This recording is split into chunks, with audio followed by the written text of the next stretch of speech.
অন্ধকার রাতগুলোতে যেখানে নীরবতার আস্তানা থাকে, পুরো দুনিয়া ঘুমিয়ে থাকে, আর আমার আল্লাহ আমার নিকটবর্তী হন।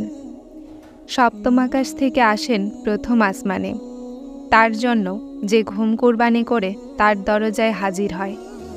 কাউকে জাগিয়ে দেন যেন তার সাথে কথা বলে, কারো চোখে ঘুমের ঘোর ক্রমশ দূরে থাকে। তার খুব পছন্দ অর্ধরাত্রিতে তোমার সাক্ষাৎ করা। এজন্যই তো যখন তুমি বলো তখন পুরো দুনিয়া নীরব থাকে। রাজি করিয়ে নাও, যা চাও, উনি তোমার সব কথা শুনবেন। ওই ওয়াক্তে তো আল্লাহ তোমার সামনাসামনি থাকেন। চেয়ে নাও, যা চাও আল্লাহর কাছে ওই সময় তুমি। দোয়াতে চাওয়া প্রতিটা ধ্বনি কবুলিয়তের দরজায় গিয়ে পৌঁছায়। এই যে জখমগুলো আছে তোমার মনে, ঘুমাতে দেয় না, তোমার আল্লাহকে ডাকা তোমার জখমের মলম হয়ে যায়। তোমার ফরিয়াদে যখন উনি এগিয়ে এসে তোমাকে সান্ত্বনা দেন, প্রতিটা দুঃখ দূর হয়ে যায়। বিশ্বাস করো, খুব শান্তি অনুভব হয়। কি বলবো, কি শান্তি আছে ওই মূল্যবান মুহূর্তে। সব কষ্ট দূর হয়ে যায়। অবশ্যই পাবে তুমি তাহাজ্জুদের সিজদায়, সেটা যার তলাশে আছো তুমি। অবশ্যই পাবে তুমি তাহাজ্জুদের সিজদায় সেটা যার তলাশে তুমি আছো। দুনিয়ার সমস্ত অসম্ভব জিনিসকে সম্ভব বানিয়ে দেয় তাহাজ্জুদের সিজদা। মনে রাখো, তুমি বিশেষ একজন, যাকে সিজদায় তাহাজ্জুদের জন্য বেছে নেওয়া হয়েছে। না হলে সবাই তো নসিবে পায় না নামাজে তাহাজ্জুদ। শুধু জেনে নাও, যদি দোয়াগুলো সিজদায় তাহাজ্জুদ পর্যন্ত নিয়ে গেছে, তাহলে আল্লাহ সেটাকে রদ করবেন না। কেননা তাহাজ্জুদ পর্যন্ত তুমি নিজে যাও না, কিন্তু আল্লাহ তোমাকে আনেন। আর তাহাজ্জুদ পর্যন্ত তাদেরকে আনা হয় যাদের ভাগ্যে দোয়ার কবুলিয়ত লিখে দেওয়া হয়। তুমি শীঘ্রই তোমার সমস্ত দোয়াকে কবুল হতে দেখতে পাবে। তাহাজ্জুদে একটু মন লাগিয়েই তো দেখো, কখনো মজেজা দেখা থেকে বঞ্চিত হবে না। তাহাজ্জুদের অন্ধকারে আল্লাহ কোণের রহস্য লুকিয়ে রেখেছেন। যখন ঘুম চোখ থেকে সরে যায়, তখন ওয়াক্তে তাহাজ্জুদে চোখ আপনা আপনি খুলে যায়। যখন কষ্ট বেড়ে যায়, তখন কথা সেজদা থেকে অনেক আগে পৌঁছে যায়। অর্ধরাত্রিতে করা সেজদা কবুলিয়তের সম্ভাবনাকে বাড়িয়ে দেয়। যা ভাগ্যে নেই, তাহাজ্জুদ সেই দোয়াও আরশ থেকে কবুল করিয়ে আনে। অন্ধকার রাতে আল্লাহকে ডাকা সোজা আরশে আল্লাহর কাছে পৌঁছে যায়। অশ্রুসিক্ত চোখের দোয়াগুলো আল্লাহর সাথে কথা বলে। যখন দোয়া তাহাজ্জুদ পর্যন্ত পৌঁছে যায়, তারপর স্বপ্ন বাস্তবতা পায়। চাও, আর পুরো বিশ্বাস নিয়ে চাও। ওয়াক্তে তাহাজ্জুদে পাতা আঁচলকে আল্লাহ কোণের মাধ্যমে ভরিয়ে ফিরিয়ে দেন। এই যে তোমার বিনা কাজাতে তাহাজ্জুদে ওঠা, এটা বিনা কারণে তো নয়।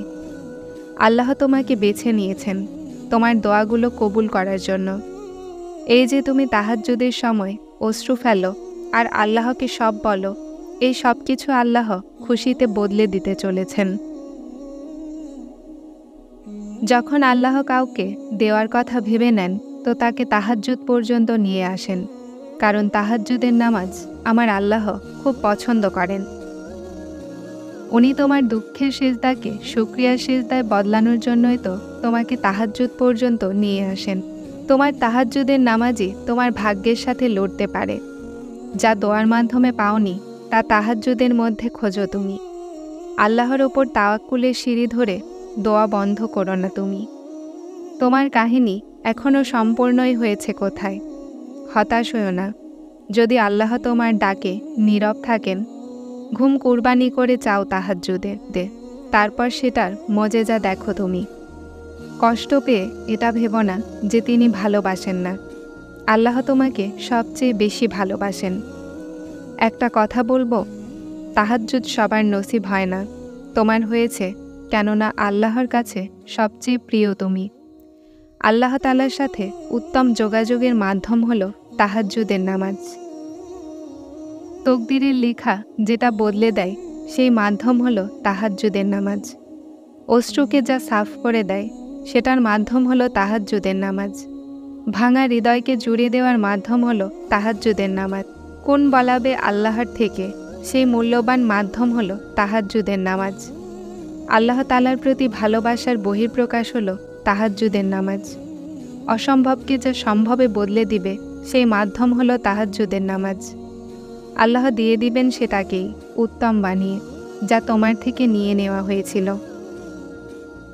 আল্লাহ খালি হাতে থাকতে দিবেন না। সেই হাতগুলো যা তুমি দুনিয়ার নিষেধ করা সত্ত্বেও আল্লাহর সামনে দোয়ার জন্য তুলেছিলে, এই দেরি এখন জলদি কবুলিয়তে বদলে যাবে। এখন ফল আসবে সেই জায়গা রাতগুলোর, যখন তুমি কেঁদে কেঁদে আল্লাহকে রাজি করিয়েছিলে। এখন মজে যায় সেই সবরের ফল হবে, যা চাওয়া সমস্ত অসম্ভবকেও অতিক্রম করে দিয়েছিল। আল্লাহ তো তখনই কোন বলে দিয়েছিলেন, যখন তোমার মনে দোয়া করার খেয়াল এসেছিল। আল্লাহ অসম্পূর্ণ কাহিনী লিখেন না, উনি কাহিনীকে অসম্পূর্ণ রেখেই শুধু তোমাকে পরীক্ষা করেন। উনি এজন্যই তোমার মন ভাঙেন, যেন তুমি তার সাথে জুড়তে পারো। আল্লাহ তোমাকে অসম্ভবের মাধ্যমেই দোয়া চাওয়া শেখান। আল্লাহ রাস্তা অবশ্যই বদলান, কিন্তু মঞ্জিল তোমার পছন্দেরই রাখেন। কবুলিয়তের মুহূর্ত তো তিনি তোমার সাথে কাটানোর জন্য বাড়ান। এই দেরির পরই ফল আসে, আল্লাহর অস্বীকার নয়। আর মজেজা তো অপেক্ষাকারীদের জন্যই হয়। তাওয়াক্কুল রাখো, যিনি মন বানাতে পারেন উনি সেটাকে মিলিয়েও দিতে পারেন। ভাগ্য তো কোণের খেলা, আল্লাহর এক হুকুমে বদলে যায়। তাহাজ্জুদের একটা সিজদা তোমার ভাগ্যকে ঘুরিয়ে দিতে পারে। তাহাজ্জুদে ফেলা এক ফোঁটা অশ্রু আল্লাহকে তোমার ওপরে রাজি করাতে পারে। যা দোয়াতে হয়নি তাহাজ্জুদের মাধ্যমে সেটাও হতে পারে। যা ফরজ নামাজের মাধ্যমেও পাওনি, তাহাজ্জুদের মাধ্যমে সেটা পাওয়াও সম্ভব হতে পারে। তৌফিকে তাহাজ্জুদই হলো তোমার চাওয়া এখনও কবুল হতে পারে। যখন সব কিছু আল্লাহর হুকুমে হয়, তাহলে তোমার ওয়াক্তে তাহাজ্জুদে ওঠা কারণ ছাড়া কিভাবে হতে পারে? যা বন্ধ হয়ে গেছে একেবারের জন্য, তাহাজ্জুদের মাধ্যমে সেই দরজাও খুলতে পারে। ভয় পেও না, তাহাজ্জুদের এই অন্ধকারেই তোমার জন্য মজেজা লুকিয়ে রাখা হয়েছে।